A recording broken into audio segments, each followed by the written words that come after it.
Assalamualaikum warahmatullahi wabarakatuh.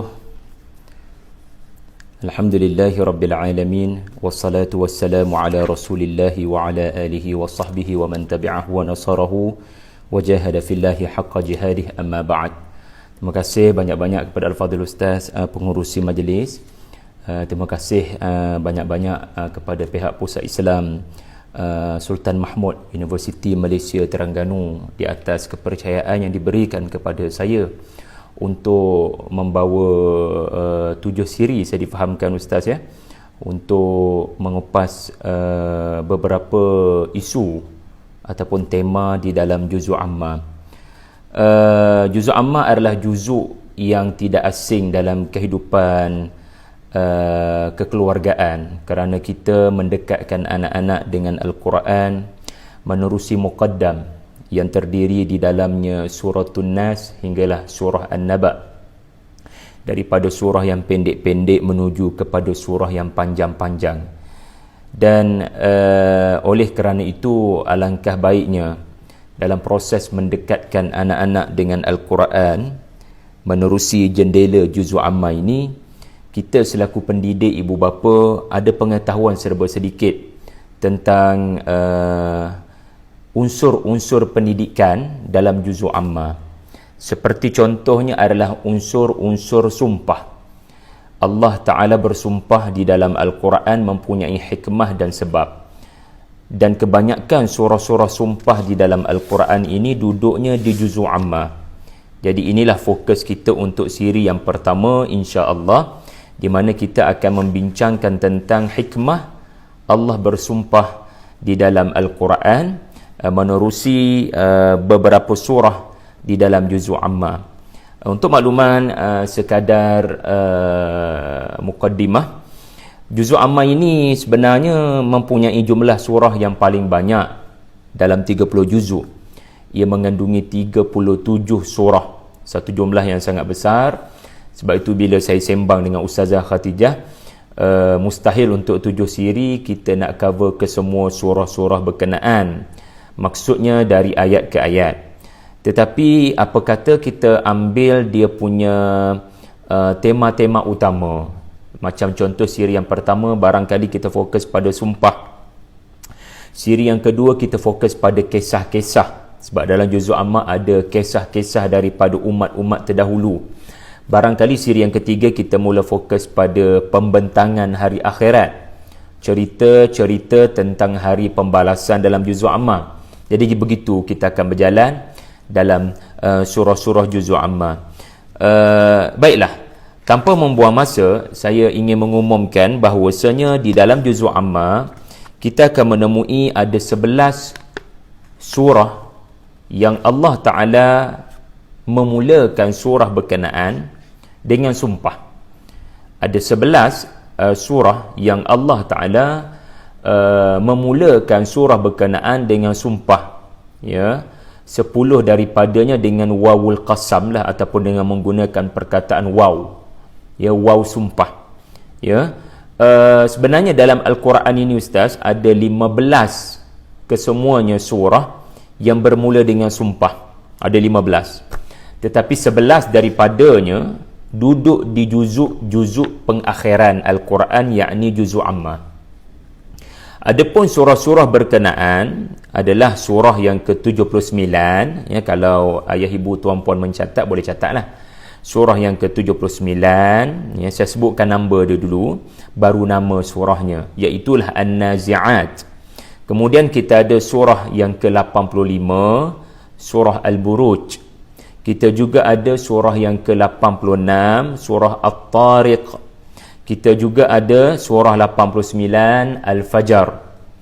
Surah 90, Al-Balad. Ini satu-satunya surah yang tidak menggunakan wawul qasam ataupun waw sumpah. Allah Ta'ala menggunakan cara sumpah yang berbeza, iaitulah la uqsimu. La uqsimu, ya.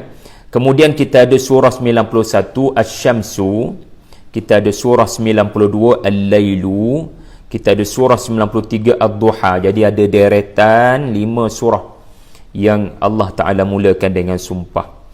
Kita ada surah 95 At-Tin, kita ada surah 100 Al-Adiyat, kita ada surah Al-Asr, ya, yang kita tidak tinggalkan selepas apa jua majlis ilmu kita hadiri, dan kerana setiap kali habis majlis ilmu kita habis dengan wal asri, maka surah wal asri menutup tirai surah-surah sumpah di dalam Al-Quran. Dan menariknya juga, kesemua surah-surah yang bermula dengan sumpah di dalam Al-Quran, ya, termasuk dalam juzuk amma, Allah menjadikan sumpah berkenaan nama surah. Nama surah berkenaan, kita semua sedia maklum, ia adalah keputusan Allah yang maha bijaksana.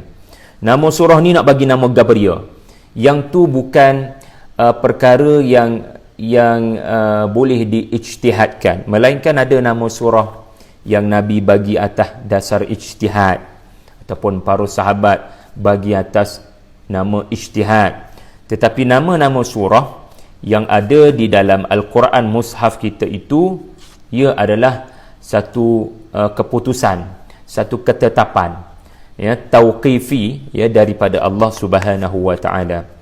Jadi nama-nama surah adalah kerana ayat pertamanya sumpah. Lalu sekarang mari kita bincangkan tentang apakah hikmah Allah Taala memulakan mesej penting dalam sesuatu surah, atau maksud, ya, maksud surah berkenaan, apa motifnya, apa tujuannya, ya, apa isu pentingnya. Kenapa isu penting berkenaan kena bermula dengan sumpah? Pertama sekali, dan inilah sebab yang paling utama, adalah kerana Allah Ta'ala mahu memberikan penjelasan kepada mesej utama. Maksudnya, mesej utama akan lebih faham, akan lebih jelas seandainya seseorang memahami objek sumpah yang Allah Ta'ala nyatakan. Allah Ta'ala bersumpah dengan objek apa contohnya? Allah Ta'ala bersumpah dengan makhluk apa contohnya? Dengan memerhatikan makhluk berkenaan, kita akan lebih jelas apa mesej utama surah berkenaan. So, cuba faham yang ni dulu, and then kita akan pergi kepada beberapa contoh. Kalau sempat ke semua surah, kalau tak sempat beberapa surah, sebagai bukti bagaimana Allah Ta'ala memilih objek ataupun makhluk untuk Allah jadikan objek sumpah bagi menjelaskan subjek sumpah. Okey? So kita boleh katakan, apabila sumpah itu dilafazkan oleh seseorang, dia ada dua unsur. Satu objek, satu subjek. Contoh, saya nak pergi UMT. Jauh, dalam 400 km lebih Ustaz kan, daripada Kuala Lumpur ni. Jadi kerana saya mahu pergi ke UMT, mesej utama saya adalah jauh perjalanan, tidak ada masalah bagi pendakwah Al-Quran, contohlah ni, kesungguhannya untuk menyebarkan dakwah. Lalu subjek utamanya adalah kesungguhan menyebarkan ayat-ayat Allah, ya, kesungguhan menyebarkan ayat-ayat Allah walau jauh macam mana sekalipun. Itu contoh subjek, ya, orang panggil al-muqsam alaih, al-muqsam alaih. Tetapi apa objek sumpah yang sesuai dengan subjek sumpah ataupun al-muqsam bih? Maka mungkinlah contohnya objek sumpah yang bersesuaian dengan subjek sumpah adalah demi kereta Honda contohnya kan. Sebab saya guna kereta Honda, jadi saya bersumpah dengan kereta Honda saya akan sampai ke UMT. Gitu contohnya, demi kereta Honda saya, ya, saya pasti akan sampai ke UMT. Okey, apa kaitan kereta yang bernama Honda dengan ketibaan ataupun dakwah di UMT? Maka pertama sekali kita dapat lihat, ya, kesungguhan untuk sampai, ya, dengan kereta itu sendiri sudah menunjukkan kesungguhan, kerana kita bukan naik kereta kuda ataupun kita bukan naik kereta yang boleh menyebabkan berlakunya halangan di tengah jalan, kereta berkenaan tidak boleh bertahan di tengah jalan. Kita tak menggunakan kereta yang biasa-biasa ni, kita guna kereta yang boleh membawa kita dengan pantas. Siapa jua kereta tak kisah, tetapi dah tu kereta saya, kebetulan saya duk guna, maka saya memilih untuk bersumpah dengan kereta yang bagi saya ada kualiti. Kerana di UMT nanti bila saya nak berdakwah, saya kena berdakwah dengan kualiti penyampaian. Ya, saya menggunakan kereta yang bersih contohnya. Yang saya tak nak orang bila nampak kereta tu orang kata apa kereta ustaz ni. Jadi seorang yang nak menyampaikan Quran juga mestilah wathiyabaka fatahhir. Hendaklah dia tu orang yang membersihkan dirinya daripada sikap dan sifat negatif. Dan pada kereta Honda juga kita kena pastikan servis. Kita kena pastikan sentiasa 3-4 bulan sekali disemak, ya. Jadi muhasabah dirinya itu dibasuh, bukan soal basuh ni, diservis. Benda kita tak nampak tapi ada masalah, rupanya orang yang pakar dia akan tahulah. Mungkin minyak hitam, mungkin alignment tayar, mungkin itu, mungkin ini. Kenapa? Apa kaitan dengan subjek sumpah? Dia mengajar pendakwah Al-Quran yang nak ke UMT macam saya. Sebelum nak menyampaikan, muhasabah diri kamu dulu. Kamu mengamalkan ke tidak apa yang kamu nak cakap pada hari berkenaan. Jadi pada kereta berkenaan penuh dengan keterangan-keterangan tentang apa yang bakal saya sampaikan. Boleh nampak Ustaz? Okay, kalau Ustaz nampak maknanya alhamdulillah. Rakan-rakan yang lain pun mudah-mudahan jelas. Baik, kita ambil contoh. Ada 11 surah ni. Saya cuba pergi kepada semua surah sepintas selalu. Kita ambil An-Nazi'at. An-Nazi'at tu apa dia? Kita kena faham dulu An-Nazi'at tu apa dia. Kita kena ingat, bila kita bercakap tentang sumpah, dia ada dua bahagian tadi, objek, subjek. Okay. Jadi kita kena faham dulu objek tu apa dia, and then subjek surah ini apa dia menurut kajian para ulama ataupun orang-orang yang melakukan tadabbur daripada awal hingga ke akhir bacaan surah An-Nazi'at. Okey. Kalau kita faham An-Nazi'at, kita boleh faham mesej utama surah ini. An-Nazi'at berasal daripada perkataan naza'a. Ya, saya guna satu kitab yang sangat bagus, Mu'jizat Asma' As-Suwaril Quraniyah. Mu'jizat nama-nama surah di dalam Al-Quran. Yang ditulis oleh Syekh Ali Radhi Abu Zuraiq. Baru belik-belik hari ni takjub dengan tulisan beliau. Naza'a, ya, minta maaf bahasa Arab sikit pagi ni, dia bermaksud, ya, sesuatu yang ditarik dengan keras untuk mengembalikannya kepada tempat asal. Tu maksud dia. Contohlah, kita ambil contoh, ada pelajar nakal, dia nak duduk kat belakang, sedangkan dia yang sepatutnya duduk kat depan, sebab dia selalu main kat belakang tu. Jadi seorang guru terpaksa melakukan naza'a, menyentap, mengheret, menarik dengan keras untuk mengembalikannya ke tempat asal. Apakah tempat asalnya? Tempat dia kat depan. Sekolah ada sebab letak dia kat depan, supaya, ya, dia boleh memberikan perhatian dan tidak main. Jadi ini maksud perkataan naza'ah, al-audatu ilal mawtinil asli awir ruju' ilal haq. Itu kata Ali Radhi. Jadi dengan kita tahu makna kebahasaan, naza'ah, menarik dengan keras untuk mengembalikan ke tempat asal, maka fahamlah kita Allah Ta'ala bersumpah dengan makhluk yang Allah Ta'ala, yang para ulama tafsirkan sebagai malaikatul qiyamah, malaikat-malaikat yang akan mengurus tadbir hal ehwal kehancuran alam. Itu yang disebut oleh para ulama jumhur. Maka surah ini adalah surah yang dinamakan Allah bersempena dengan makhluk, malaikat-malaikat yang sangat menakutkan, malaikat-malaikat yang menyentap nyawa orang-orang kafir dengan sangat keras untuk mengembalikannya ke tempat asal, yakni mengembalikannya kepada Allah. Maka dengan mengetahui objek sumpah, kita sudah nampak sedikit apakah subjek surah ini. Subjek surah ini adalah peringatan keras kepada manusia yang tidak mahu kembali kepada Tuhan mereka, kepada manusia yang tidak mahu pergi kepada tempat yang wajib mereka pergi, namanya hari pembalasan. Maka surah ini menyentap, menarik, mengheret mereka untuk kembali.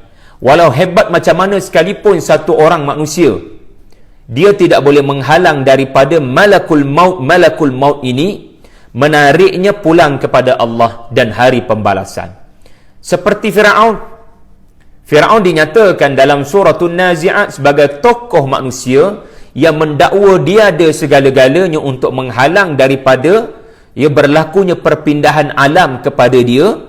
Bahkan dalam surah ini dia menyatakan dirinya adalah Tuhan. Tetapi akhirnya fa'akhadahu Allahu nakala al-akhirah. Allah dengan mudahnya memindahkannya ke alam akhirat. Jadi tidak ada yang boleh untuk mengelakkan daripada berlakunya pertukaran alam, perpindahan alam.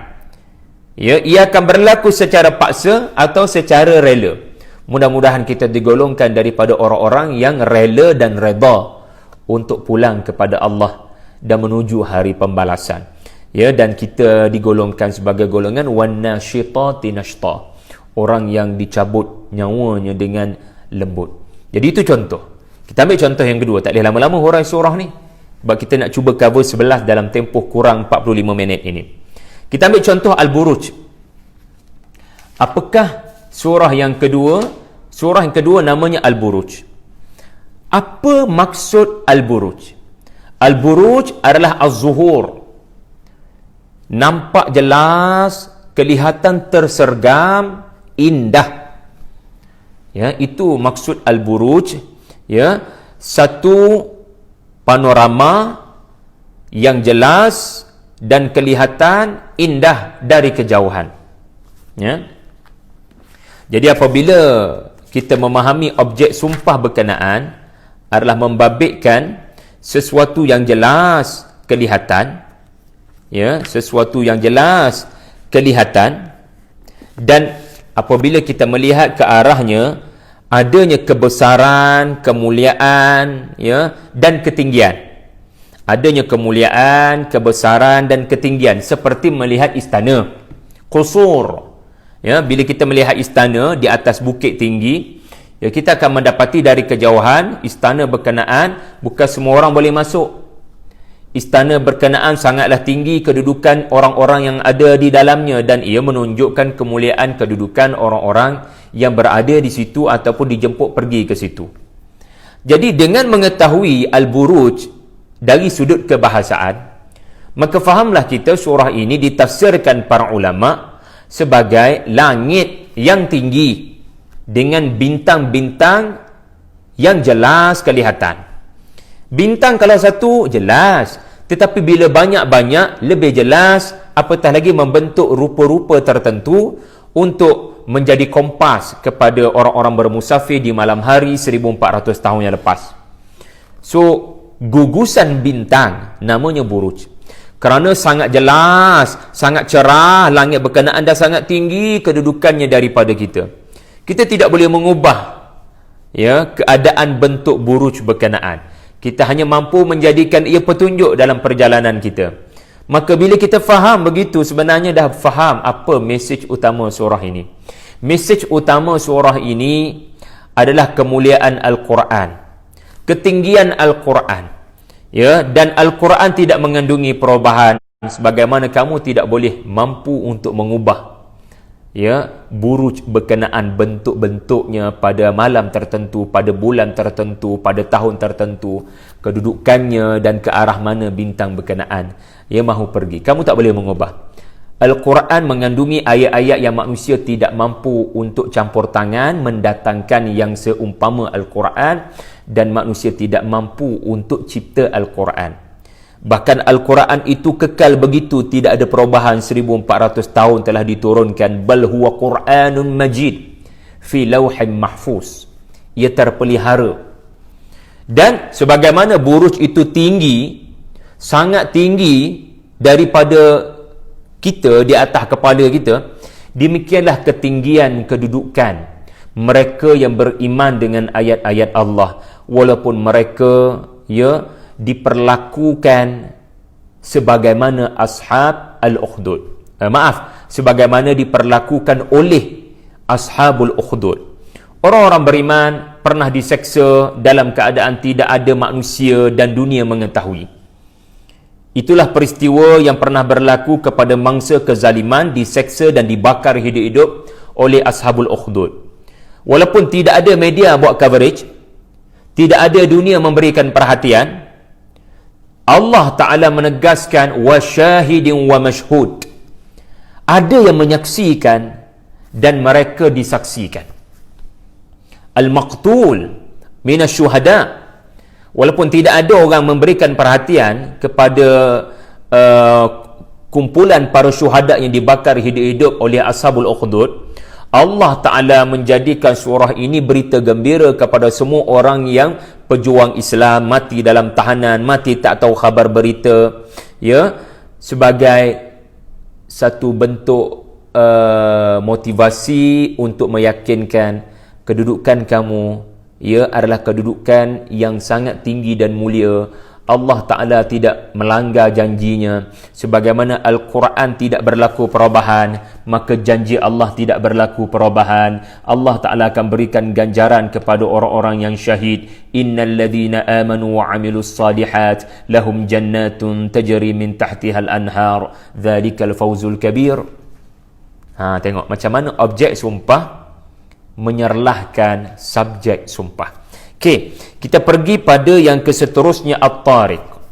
Kalau kita perhatikan At-Tariq, ia bermaksud penziarah yang kedatangannya tidak diketahui.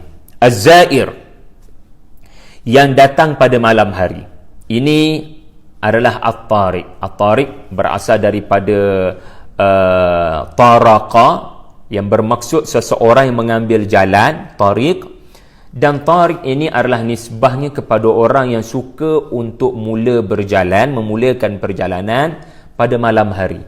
Ialah kadang waktu-waktu siang lebih panjang dan terik cahaya matahari, orang-orang Arab lebih prefer at-tariq, iaitu berjalan di malam hari dalam keadaan tidak ada orang mengetahui mereka bermusafir. Ialah kenapa nak bagi tahu orang kita bermusafir di malam hari?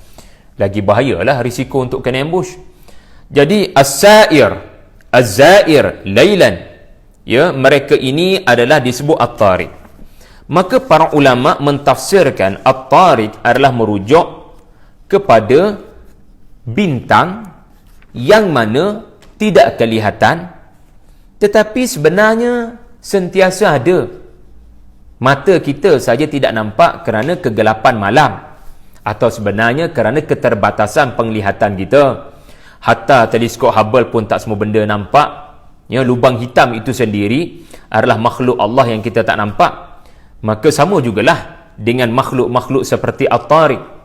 Dan Allah Ta'ala sendiri mentafsirkan apa itu At-Tariq, iaitulah An-Najmu Thaqib, satu bintang yang melakukan thaqib, yang menembusi. Maksudnya akan mendatangi dalam keadaan kamu tidak menyangkanya. Dia memberikan ancaman thaqib. Bila satu benteng dibina dan ia boleh ditembusi, ini memberikan ancaman kepada pembina benteng berkenaan, di mana boleh berlakunya serangan mengejut. Jadi subhanallah, bila kita faham apa itu At-Tariq, satu kumpulan penyerang yang hanya akan ziarah dan datang pada waktu malam, kamu sangka dia tiada, sebenarnya dia ada, dan dia akan menyerang kamu dalam keadaan kamu tidak akan nampak dan tidak akan dapat mengenal pasti tanda-tandanya. Menariknya, surah ini penuh dengan unsur-unsur kerahsiaan. Perkataan sarair merujuk kepada hari kiamat, yaumatu balas sarair, hari di mana orang-orang kafir tidak akan menyangka segala rahsia mereka akan didedahkan, dan itu satu bentuk serangan. Hari ini kalau tersebar satu audio mesyuarat, ia boleh menjadi bahan, bukti yang boleh menghina seseorang atau memuliakan seseorang. Apatah lagi pada hari semua perkara didedahkan Allah. Dan dalam surah ini juga adanya perkataan kaid, iaitulah mesyuarat rahsia yang diadakan oleh orang-orang Quraisy yang Nabi tak tahu apa dia orang nak rencana, tetapi yang pasti mesyuarat berkenaan bakal memberikan ancaman nyawa kepada Nabi ataupun para sahabat. Nabi takut sebagai manusia.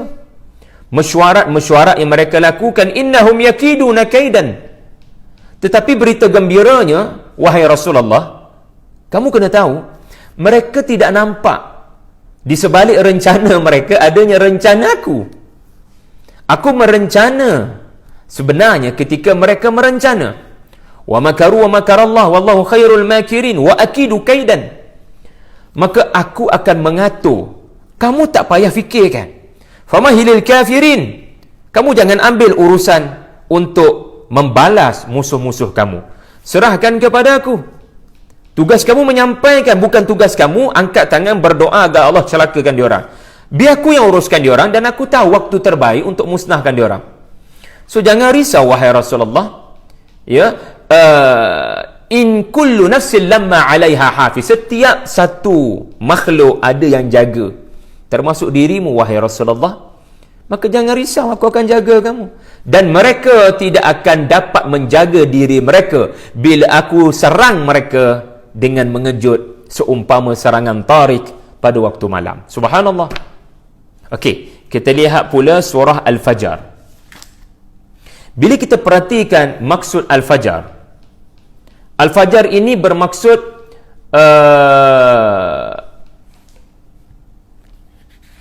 sesuatu yang meletus atau berkembang. Ya, kalau saya boleh lihat di sini, at-tafattuh fi syai', sesuatu yang terbuka selepas sebelumnya tertutup. Itu Al-Fajr lah dari sudut kebahasaan. Tetapi kita lihat para ulama tafsir yang menggunakan kaedah tafsir ayat dengan ayat, mengambil kira suratul Fajar dan surah yang menyebut tentang waktu fajar di dalam Al-Quran, seperti Quran Al-Fajr, suratul Isra, yakni waktu subuh, waktu salat yang mana bacaan Al-Quran disaksikan oleh para malaikat. Maka fahamlah kita, Allah Ta'ala menamakan surah ini suratul Fajar kerana surah ini memberitahu pintu terbukanya segala kebaikan, pintu yang boleh terbuka padanya segala kebaikan. Barang siapa melakukan apa yang bakal diumumkan dalam surah ini, maka ia membuka cahaya selepas sebelumnya gelap. Gitu. Sangat gelap manusia tanpa cahaya. Tetapi bila cahaya datang, namanya fajar, ia adalah kebaikan. Ia hanyalah episod permulaan rezeki. Maka sebab itu surah ini membicarakan pintu kepada kebaikan adalah apa kamu buat dengan rezeki Allah pada kamu. Kalau kamu adalah manusia yang mengambil kira anak-anak yatim, kalau kamu adalah jenis manusia yang caring dengan orang-orang miskin, kamu sangat bertakwa kepada Allah dalam urusan-urusan harta benda, itulah at-tafattuh fi syai'. Itulah permulaan kepada segala kebaikan. Itulah kehidupan selepas sebelumnya kematian. Ialah orang waktu fajar dia bangun tidur, maknanya dia hidup lepas dia mati. Maka barang siapa yang meninggalkan bakhil, barang siapa yang meninggalkan rasa dirinya lebih mulia daripada orang lain, barang siapa yang melazimi sikap bersedekah infak dan memahami hartanya adalah ujian daripada Allah, fa ammal insanu idza mabtalahu rabbuhu fa akramahu wa na'amahu fa yaqulu rabbi akraman, dia faham itu ujian Allah, maka orang ini akan mendapat pembukaan kepada segala kebaikan. Fajar. Sebab itu penghujung surah berbicara tentang nafsul mutmainnah, satu jenis nafsu yang Allah Ta'ala akan berikan kepadanya di hari kiamat ketenangan ketika orang lain berada dalam kebimbangan, dalam ketakutan, dalam kecemasan. Subhanallah. Dan surah ini kalau kita perhatikan sumpah-sumpah seterusnya, walayalin ashar wasyaf'i wal watar wal laili idza yasr, ia adalah waktu-waktu yang diberkati. Sebab itulah ia adalah permulaan segala kebaikan. Walayalin ashar, para ulama tafsirkan 10 malam Zulhijjah. Wasyaf'i wal watar adalah rakaat ibadat, sama ada 1 witir ataupun 2 ataupun yalah genap dan ganjil. Wal laili idza yasar adalah waktu beribadat, qiyamul lail. Barang siapa melazimi kesemua ini, Allah Ta'ala akan berikan kepadanya pembukaan dan kemenangan ke atas kaum-kaum yang tidak mahu keluar daripada kegelapan.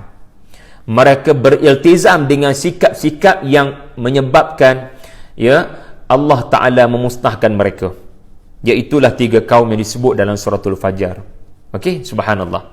Kemudian kita lihat pula surah Al-Balad. Saya rasa kita pause dulu, kok lah ada soalan daripada para penonton. Kalau tak ada, saya sambung balik Ustaz. Saya rasa tak nak tunggu kat ujung baru bagi soalan.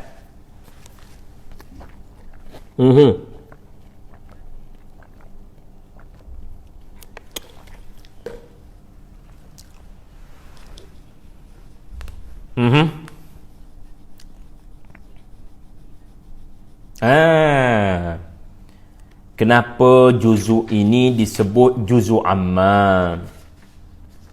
Kenapa tidak dinamakan juzuk 30? Soalan yang bagus. Dinamakan juzuk amma oleh para ulama kerana 37 surah ini seolah-olah membicarakan tentang apa yang didustakan oleh orang-orang Quraisy. Juzuk amma dinamakan kerana ayat yang pertama surah An-Naba, amma yatasaalun. Jadi perkara-perkara yang diragui oleh orang-orang Quraisy dan manusia-manusia yang datang kemudian, antaranya adalah anin naba'il azim, iaitulah berita-berita tentang hari pembalasan. Jadi bila dinamakan juzuk amma, fahamlah kita ia adalah juzuk penghabisan Al-Quran yang banyak bercerita tentang penghabisan hayat dunia ini. Dunia menuju detik apa yang disebut dalam bahasa Melayu habis, ataupun tamat, ataupun luput, ataupun hancur, terhapus. Sebab tu kita ada surah-surah yang menunjukkan expired date matahari, expired date bintang, expired date langit, expired date matahari. Jadi itulah sedikit pencerahan pada yang bertanya. Saya sambung Ustaz. Okey. Al-Fajar. Al-Balad. Al-Balad, kalau kita merujuk kepada Ali Radhi Abu Zuraik ini, menariknya Al-Balad itu sendiri ada makna kebahasaan. Ballada tablidan lam yattajih li syai'in wa bakhila wa lam yajud. Gitu. Kita barangkali berfikir Al-Balad ini maksudnya negeri. Dan memang pun para ulama mentafsirkan la uqsimu bihadzal balad, Allah Ta'ala menjadikan objek sumpah adalah sebuah negeri. Ma'rifah di situ. Negeri berkenaan tidak lain tidak bukan adalah wa anta hillun, Makkah Al-Mukarramah, tempat Nabi menjadi penduduk warga negara dan dilahirkan di situ.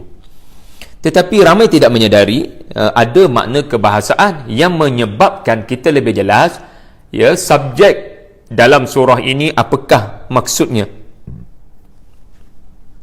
Ballada tablidan bermaksud seseorang yang tidak mahu bergerak. Maksudnya dia membiarkan hartanya tidak bergerak. Dia menjauhi infak, dia menjauhi kemuliaan-kemuliaan seperti bersedekah, sehingga orang tidak dapat merasakan air hujan daripada dia. Ni dia punya balladatis sahabati walam tumtir. Adanya tanah-tanah gersang yang mana awan datang tapi tidak menurunkan hujan. Itulah umpama orang-orang yang kedekut tak hidung masin. Telah berlaku kepadanya balad. Gitu. Sebab itulah Makkah Dinamakan dalam surah ini sebagai Al-Balad kerana ia bukan bumi yang boleh anda temui hujan ataupun air, melainkan sedikit, yakni Zam-Zam. Maka kering kontangnya negeri berkenaan, ya, seolah-olah bumi Makkah ni kedekut daripada nak mengeluarkan hasil-hasil sebagaimana Taif, sebagaimana negeri-negeri, ya, Khatulistiwa ataupun negeri-negeri yang kita tahu ada flora, ada faunanya. Itu dari sudut kebahasaan. Tetapi bila kita lihat tafsiran para ulama, maka kita faham Allah Ta'ala bersumpah dengan sebuah negara yang sangat sulit penduduknya nak hidup di situ kerana dia bukan tempat yang kita nak pilih untuk bercuti dengan anak-anak. Dulu punya cerita. Sebab hanya padang pasir kering kontang. Ya, instead of kita pergi ke mana-mana pantai peranginan. Jadi, message subjek utama surah ini, ya, Allah Ta'ala mahu supaya manusia mengubah cara mereka memandang apa yang disebut sebagai kabad, yakni kesulitan dan kepayahan. Ya, bumi Makkah bumi yang penuh dengan kesulitan, aku ada sebab turunkan wahyu. Allah jadikan bumi yang penuh dengan kesulitan, bumi yang penuh dengan kepayahan hidup secara fizikal, Allah pilih untuk turunkan Quran, untuk diberikan kebaikan. Ya. Jadi Allah Ta'ala memahami ada situasi yang manusia tidak boleh untuk mengubah. Sebagaimana cuaca padang pasir, memang begitulah, ya, sampai bila-bila bumi Makkah dengan cuacanya. Okey, manusia tak boleh nak ubah cuaca. Manusia tak boleh nak ubah panas terik matahari. Sebagaimana kita tak boleh nak ubah traffic jam yang berlaku, tetapi kita boleh mengubah cara kita memandang, cara kita mentafsirkan traffic jam. Adakah ia kebaikan atau ia keburukan? Stres berlaku bila pentafsiran anda adalah pentafsiran yang negatif. Kerana berapa ramai orang ditimpa musibah, tetapi boleh memilih untuk bertenang dan berdamai dengan takdir. Boleh memilih untuk redha. Maka surah ini membetulkan cara kita memandang erti kesulitan dan kesusahan. Seorang mukmin, walaupun susah dan sulit perjuangannya, watawasau bil haq, watawasau bil sabri, watawasau bil marhamah. Walaupun penuh dengan ujian dalam perjuangan Islam, tetapi dia boleh bersikap rahmah. Sebab apa? Orang tu dalam keadaan tertekan, dia dimaki, dihina. Berapa ramai orang kena maki, kena hina, masih boleh untuk mengukir senyuman. Itulah generasi para sahabat yang dididik oleh Al-Quran. Al-Quran membetulkan cara mereka melihat kesulitan di atas jalan dakwah sebagai jalan ataupun tiket untuk masuk ke dalam syurga Ashabul Maimanah yang disebut dalam surah ini. Gitu, subhanallah. Okey, kemudian kita ambil contoh, ini surah yang saya sangat suka, surah Al-Lailu. Surah Al-Lailu. Allah Ta'ala bersumpah dengan makhluk yang bernama malam. Dan nama surah ini adalah malam. Dan Allah Ta'ala menyatakan wal-laili idza yaghsha. Malam yang mana fungsinya adalah untuk menutup segala sesuatu. Allah tak mention menutup apa? Maknanya ada pelbagai objek yang ditutup oleh waktu malam. Lalu apa yang tertutup, kesannya adalah kita tak nampak. Kita tak nampak sebab dia duduk kat dalam rumah. Apa dia buat dengan anak-anaknya kita dah tak tahu berbanding dia bekerja tadi. Kita majikan kita nampaklah dia bekerja, tapi urusan dia dengan rumah dia kita jangan masuk campur dan tak payah nak ambil tahu. Itu urusan sulit antara dia dengan keluarganya.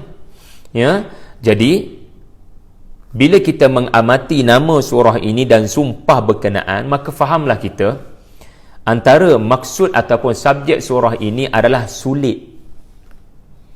Antara perkara yang sulit manusia tak akan boleh tahu adalah motif dia melakukan sesuatu. Sebab itu menarik, lelaki ke perempuan ke, apabila beribadat, Allah Ta'ala sahaja mengetahui apa yang sebenarnya motif ibadat mereka. Allah Ta'ala tidak diskriminasi. Lelaki lebih mulia, wanita kurang sedikit. Ma'adallah. Yang melakukan demikian adalah manusia-manusia dalam kegelapan, sama ada kegelapan jahiliah ataupun kegelapan di Eropah dahulu kala, ya, yang sangat membinatangkan wanita. Tiba-tiba suratul Lail, wa ma khalaqadz dzakara wal untha. Inilah ayat yang menyebabkan adanya suratul Nisa. Inilah ayat yang menyebabkan adanya surah Al-Mujadilah, Al-Mumtahinah, pengiktirafan kepada surah Maryam.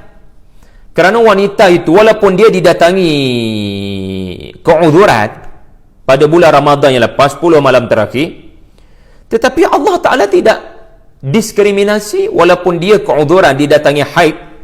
Tetapi seandainya dia bangun dengan niat untuk berqiyamul lail, dia tidak mampu untuk melakukan qiyamul lail, dia tidak dibolehkan untuk qiyamul lail, tetapi dia bangun dengan niat dan azam untuk qiyam, dia mendapat ganjaran pembalasan seperti dia ketika sehat.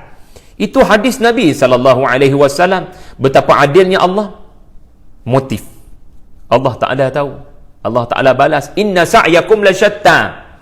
Setiap apa yang kamu kerjakan berbeza-beza dan pelbagai motifnya. Ya, solat, orang yang solat, ya semua orang solat, semua orang solat. Tetapi ada orang solat kerana kalau tak solat nanti ayah mak pukul rotan. Ada orang solat yang kedua duduk sebelah kita pula, duduk belah kiri, tadi belah kanan. Yang duduk belah kiri kita pula adalah orang yang rupanya solat sebab nak moreh lepas tu, sebab dia kebetulan tak ada makanan kat rumah. Ada orang solat sebab nak menunjuk-nunjuk pada orang untuk memenangi jawatan surau masjid berkenaan. Wal'iyadu billah. Ada orang solat benar-benar mahukan yang disebut di penghujung surah, illa btigha'a wajhi rabbihil a'la wa la sawfa yarda. Benar-benar mahukan keredaan Allah. Dan surah ini bertemakan juga infak yang tidak diketahui oleh manusia adalah sebaik-baik infak. Sebaik-baik sedekah adalah sedekah yang kamu tak payah bagi tahu orang. Nak bagi tahu boleh, asalkan iman kamu kuat, supaya tidak terbatal pahala sedekah kamu dengan riak. Kerana infak yang diberitahu ini juga barangkali boleh memberikan perangsang kepada orang lain. Tetapi sebaik-baik sedekah adalah biar Allah sahaja yang tahu. Itulah yang dilakukan oleh Abu Bakar As-Siddiq radhiyallahu anhu ketika memerdekakan berapa ramai hamba seperti Bilal bin Rabah. Dan ayat ini turun sebagai pengiktirafan kepada Abu Bakar As-Siddiq, sehingga nama Abu Bakar tidak perlu disebut dalam suratul Lail. Allah Ta'ala hanya menyebut asbabun nuzul surah ini, antaranya adalah pengiktirafan kepada Abu Bakar As-Siddiq, alladhi yu'ti malahu yatazakka wa ma li ahadin 'indahu min ni'matin tujza. Tetapi kenapa nak kena sebut nama? Adakah kita melakukan sesuatu untuk orang sebut-sebut nama kita? Abu Bakar As-Siddiq sangatlah siddiq, membenarkan hari pembalasan. Biar Allah Ta'ala balas, bukan aku perlukan pembalasan manusia.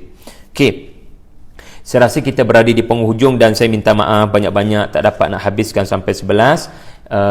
Mungkin boleh ikuti daurah online saya Juzul Amma yang saya akan lancarkan pada esok lusa kot, ya, kalau tuan-tuan berminat untuk lebih terperinci dalam hal-hal nama surah. Dan ada 11 surah tadi yang telah saya sebutkan ada kaitan dengan sumpah.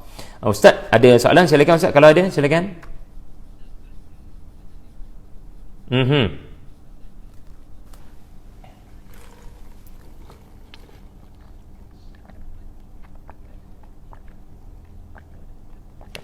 Ya, saya.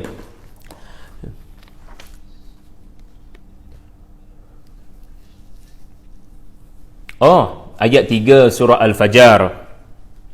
Wasyaf'i wal watri. Adakah ia bermaksud hamba yang selalu melazimi salat witir? Maka ia salah satu daripada ibadat-ibadat yang boleh dilakukan pada waktu-waktu yang diberkati.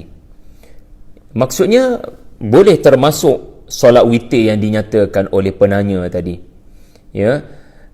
Tarawih contohnya, kadang kita buat 8 rakaat, kadang kita buat 21 rakaat, Jadi yang mana witir, yang mana syafa'. Angka itu menunjukkan, ya, kamu beramallah berapa rakaat sekalipun, ya. Ini kalau kita mengambil pentafsiran asy-syafa' dan al-watar ini dari sudut rakaat, ya, maka kita memahami asalkan kamu ikhlas, ya, mengutamakan kualiti bukan kuantiti, ya, benar-benar menghayati apa yang dibaca dalam solat, dalam ibadat, maka ia adalah pembukaan kepada segala kebaikan, ya. Jadi beramallah banyak mana sekalipun pada malam Lailatul Qadar contohnya baru-baru ini, sama ada syafa' ke watar ke, ya, ia adalah satu bentuk amalan yang Allah Ta'ala berikan kemuliaan. Ada banyak lagi tafsiran yang lain, seperti tafsiran yang menyebut asy-syafa' ini adalah makhluk, wal watar itu adalah Allah Azza wa Jalla, kerana Allah tidak memerlukan kepada syafaat, wasyafa', Allah Ta'ala tidak memerlukan kepada pasangan, Allah Ta'ala tidak memerlukan kepada 1+1, yakni 2, ya, ataupun Allah memerlukan kepada pelengkap Maha Suci Allah, sedangkan dia As-Samad. Maka Al-Watar itu ada para ulama yang mengaitkan ayat ini dengan lemahnya makhluk dan agungnya Allah. Dan ada pelbagai lagi tafsiran, tetapi saya jawab berdasarkan keperluan soalan tadilah. Wallahu a'lam. Boleh. Saya bergantung pada penganjur, Ustaz. Penganjur habis apa, saya mentaati penuh sam'an wa ta'atan.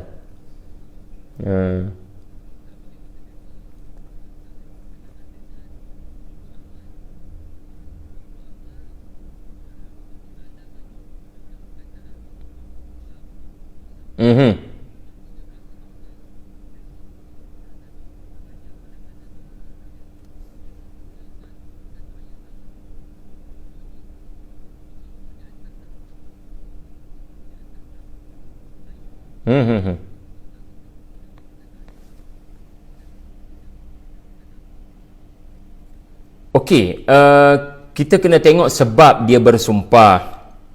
Kalau sumpah itu membabitkan perkara-perkara yang sudah jelas hukum agamanya, maka di sana ada kafarah apabila dia melanggar sumpah berkenaan. Kafaratul yamin. Seseorang yang bersumpah sekian, wallahi wabillahi, kemudian dia langgar sumpah berkenaan, lalu dia perlu kafarah. Tetapi dalam perbualan harian, barangkali motifnya adalah bukan bersumpah pada menyatakan kesungguhan untuk melaksanakan apa yang telah disumpahkan, tetapi lebih kepada nak menegaskan apa yang nak disampaikan. Sebab memang sumpah antara uslub penegasan, uslub yang dilakukan oleh makhluk seperti manusia, walillahil mathalil a'la wa lam yakul lahu kufuwan ahad, di mana seseorang apabila menghadapi kumpulan manusia yang ragu kepada apa yang dia nak sampaikan, maka dia menggunakan kaedah sumpah. Kerana psychologically, sumpah itu menyebabkan orang akan beri perhatian. Kalau tidak bersumpah, orang tak beri perhatian. Jadi apabila seseorang itu bersumpah, maka kebiasaannya dia akan menggunakan objek sumpah yang menunjukkan keseriusan dan kesungguhan. Sebagaimana yang ditanya tadilah, ya, ada yang bersumpah dengan nama mak saya, ada yang bersumpah dengan nama ayah saya. Ia menunjukkan kesungguhan-kesungguhan, ya. Tetapi Al-Quran mendidik kita, ya, Al-Quran mendidik kita, ya. Pertama sekali, kalau mahu bersumpah, hendaklah sumpah itu dilafazkan dengan tujuan bukan menghina sesiapa. Ya, sebab dalam tradisi orang-orang Arab Quraisy, mereka pernah bersumpah, tetapi sumpah mereka ada unsur penghinaan wanita. Sebagai contoh, kalau kita baca asbabun nuzul kepada satu surah, iaitulah surah Al-Muddathir, di mana ada ayat menceritakan tentang malaikat penjaga neraka 19 orang. Alaiha 19. Jadi ada asbabun nuzul yang menyatakan Abu Jahal telah bersumpah, demi ibu-ibu yang kematian anak, kita boleh berdepan dengan 19 berkenaan. Tengok, bersumpah. Tetapi sumpah itu adanya unsur penghinaan, adanya unsur makian, adanya unsur-unsur yang tidak manusiawi. Maka jauhilah, kerana dia boleh menyebabkan dosa. Kerana ungkapan dan lafaz begitu tidak lebih melainkan lagha, ungkapan yang sia-sia. Tetapi seandainya sumpah-sumpah yang digunakan adalah sumpah-sumpah yang benar untuk membenarkan apa yang dia kata, dan menggunakan pula sesiapa sahaja tetapi dengan tujuan memuliakan. Sebagaimana kamu muliakan mak kamu, aku muliakan mak aku, dan atas dasar kemuliaan mak aku tak akan bersumpah, aku tak akan bercakap benda bohong. Jadi sejarah menunjukkan memang orang Arab pernah bersumpah dengan nama mak diorang, bahkan para sahabat bersumpah, bahkan Nabi SAW bersumpah dengan dirinya sendiri, walladhi nafsi biyadihi ta'ala, dengan zat yang memegang aku. Kadang para sahabat bersumpah dengan nama Nabi SAW bagi menunjukkan benarnya apa yang nak dikata, dan bersungguhnya untuk meyakinkan kepada audience apa yang nak dikata. Satu lagi Ustaz, satu perkara yang menarik Allah Ta'ala bila bersumpah, saya sebut di awal tadi, satu dan paling utamanya adalah untuk lebih jelas subjek. Tetapi yang kedua, untuk umat Islam menganggap apa yang Allah Ta'ala sumpah adalah makhluk yang besar kedudukannya, maka kajilah, tadaburlah. Jadi sumpah-sumpah ini dia ada sebab. Antaranya adalah untuk menjadikan orang Islam orang yang sangat saintifik. Karena Allah Ta'ala bersumpah dengan At-Tariq, maka kajilah dekat angkasa lepas itu apa itu At-Tariq. Kenapa kita biarkan orang-orang Amerika mengkaji, di mana kita dalam hal ini bila Allah Ta'ala bersumpah dengan buruj, kita patut jadi orang yang paling gairah mengkaji galaksi interstellar di luar sana. Bila Allah Ta'ala bersumpah dengan fajar, kitalah yang paling suka dengan matahari terbit, matahari terbenam, lalu kita mengkaji. Apabila Allah Ta'ala bersumpah dengan matahari, kita yang paling banyak mengkaji matahari sepatutnya. Bila Allah Ta'ala bersumpah dengan waktu duha, kitalah yang paling banyak mengkaji sikap-sikap manusia pada waktu duha. Banyak sebenarnya watin, maka kita jadi orang yang mengkaji buah tin. Tetapi itulah duka citanya, beza kita hari ini dengan orang dulu-dulu. Sebagaimana Ar-Razi, seorang ahli tafsir, pada masa yang sama seorang saintis, dan berapa ramai tamadun-tamadun Islam dahulu, mereka yang Quran dalam dada, pada masa yang sama mereka expert dalam bidang-bidang saintifik. Kerana Quran menerusi surah-surah sumpah ini, mengajar mereka jangan sekular. Orang yang sama baca surah At-Tin, orang yang sama lah yang paling banyak mengkaji makanan-makanan yang menyihatkan tubuh manusia. Gitu contohnya. Jadi wallahu a'lam Ustaz.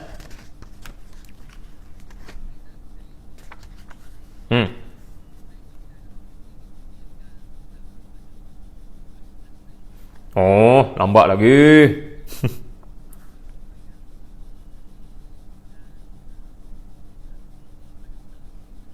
Okey, kalau kita boleh teruskan, kita teruskan. Ana seronok bunyi 11.30 tu. Maknanya boleh habis lah insya-Allah. Okey, kalau begitu Ustaz, kalau saya lanjutkan, kita tadi tamat pada surah Al-Balad. Okey, kita ambil contoh surah yang ke-6, surah yang ke-6, surah Asy-Syamsu. Surah Asy-Syamsu. Okey,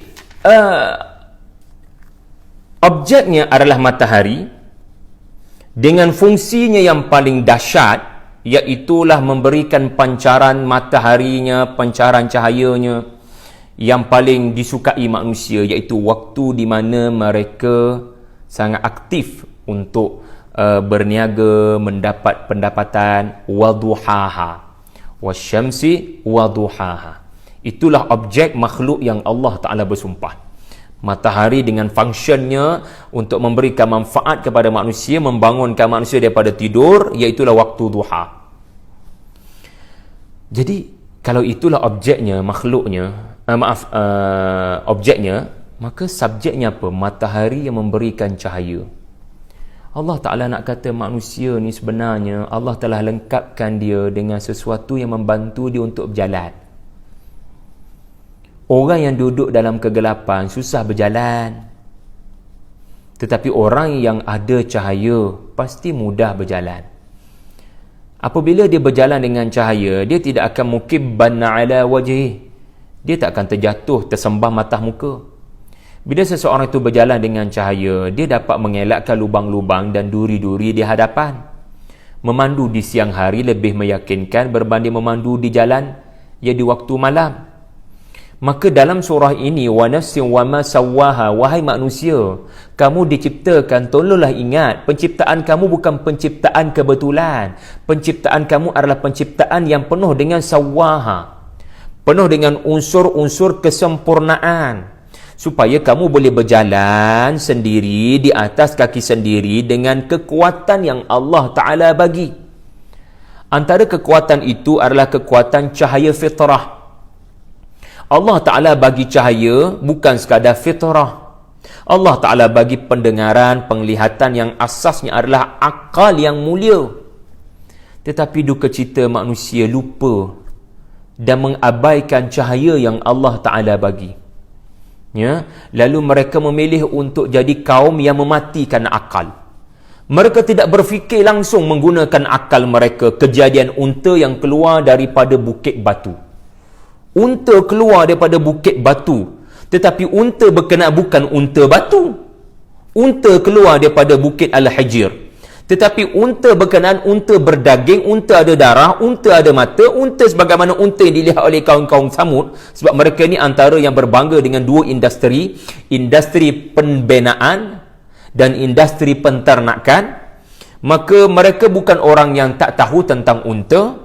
Tiba-tiba mereka melihat depan mata mereka unta yang keluar daripada bukit batu.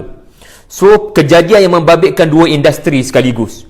Unta penternakan, bukit batu yang mereka boleh tukar jadi hotel 5 bintang, itu adalah seni bina.